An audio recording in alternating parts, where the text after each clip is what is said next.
All right, today we are diving into the mind of a real trailblazer, Al-Kindi, often called the philosopher of the Arabs.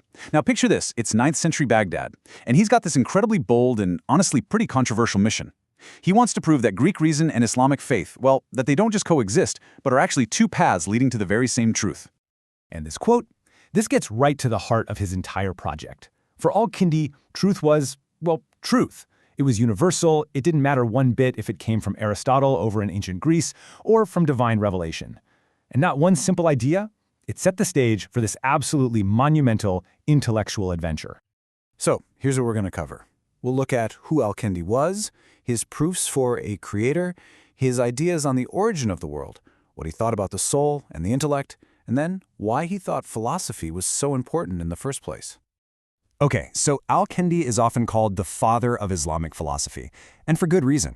He was working right in the middle of this incredible golden age of learning, but he faced this huge challenge, this central question. How on earth could the super-rational, logical systems from guys like Aristotle and Plato fit together with the revealed truths of the Quran? I mean, that's the puzzle he dedicated his entire life to solving. You see, for Al-Kindi, philosophy, or falsafa as it was known, wasn't just sitting around thinking deep thoughts. No way. He saw it as a rigorous, active pursuit. It was a quest to really understand the true nature of reality, to get at those eternal, universal truths, to push right up against the very limits of what a human being can possibly understand. And this brings us right to the core of his work. See, instead of just relying on faith alone, Al-Kindi had this idea. He believed he could actually use the tools of philosophy, we're talking pure logic and reason, to prove the existence of God. You have to understand, for his time, this was an absolutely radical idea. So, he came up with three main arguments, which he actually adapted from Greek philosophy. You've got the proof from origination, the proof from plurality, and the proof from design. Let's break each one of these down. All right, the first proof is all about cause and effect, and the domino analogy is perfect here. Think about it. A domino can't fall unless the one before it hits it, right? But that whole long line of dominoes, it can't start falling by itself. Something or someone has to be that first finger that gives it the initial push.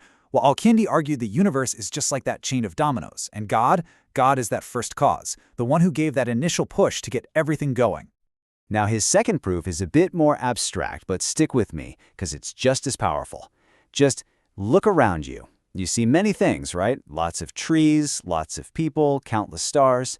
But Al-Kindi's point is this. The very idea of many doesn't make any sense without first having the idea of one. You just can't have all this plurality without a fundamental unity that comes before it. And that ultimate, true one, the unity that all this diversity comes from, well, for him, that's God. And his final proof? That's the argument from design. I mean, think about it. The universe isn't just a chaotic mess. The planets move in these beautiful, predictable orbits. The seasons follow a reliable pattern. Ecosystems work together in this incredible harmony. This intricate order, this tadbir, as he called it, doesn't really scream random chance, does it? No, it points to an intelligent, unseen designer who's orchestrating the whole thing. Okay, now this next part, this is where Al-Kindi's logical mind really shines. He didn't just believe the world had a beginning based on faith. No, he set out to prove it with pure logic. And in doing so, he was directly challenging the popular Greek idea that the universe was just eternal, that it had always been here. So his argument starts with a pretty simple physical premise. Step 1. Motion can only happen in or to a physical body. And for the sake of this argument, that physical body is the entire world, the whole cosmos. Okay, step 2 is just as intuitive. For any kind of motion to happen, for something to get from point A to point B, it needs time to do it, right? So motion and time are completely inseparable. You can't have one without the other. No time, no motion. Simple. All right, here's the crucial step. This is the big one. Al-Kindi argued that an actually infinite amount of time just can't exist in reality. Think about it. How could you have an infinite past that has already passed to get to right now? It just doesn't make sense. It's a logical contradiction. So, if the past can't be infinite, then time itself must have had a beginning, a starting point. And here's the elegant conclusion.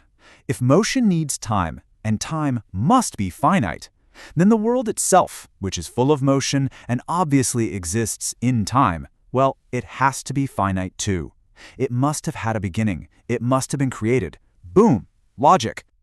So, after tackling the grand scale of the entire cosmos, Kindi turns his focus inward.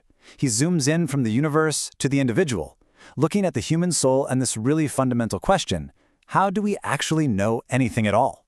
He defined the soul, the nafs, as pretty much the essential spark of life. He said, plants have a basic soul for growing. Animals have one for sensation and movement. But humans have something extra, something unique, a rational soul. And that's what gives us the power to think and to understand these big universal ideas. And to explain how this works, he used this really great analogy. He said at birth, our intellect is just pure potential. It's like a brand new, totally blank notebook, just waiting for something to be written in it. But then, once we start to learn things, big concepts like justice or what it means to be human, that knowledge gets stored. And just like that, our mind becomes the actual intellect. It's now a written notebook. But wait, he didn't stop there. He actually added 2 more levels to his model. The third level is the apparent intellect, which is basically when we're using our knowledge. So if your mind is the written notebook, this is the act of actually reading from the notebook. And then finally, at the very top, he proposed this first intellect, a universal, divine intelligence that is the ultimate source of all truth. In our analogy, this is the author, the one who wrote the book in the first place. So all of this, it all builds to his final, really passionate argument. Because, as you can imagine, not everyone was a fan of this whole blending Greek philosophy with Islamic theology thing. Kindi faced some fierce criticism. And his response? It was this incredibly powerful defense of his entire life's work. And he did not pull any punches. He basically called his critics pretenders. He said they were people who walked around wearing the crowns of truth, but were actually strangers to it, all because they refused to do the hard work of searching for it with reason. And this is probably his sharpest accusation. He claimed they weren't really defending faith at all. They were just defending their own power, their fraudulent thrones. He accuses them of trafficking in religion, basically using it like a commodity to trade for influence, all while being completely devoid of real religion themselves.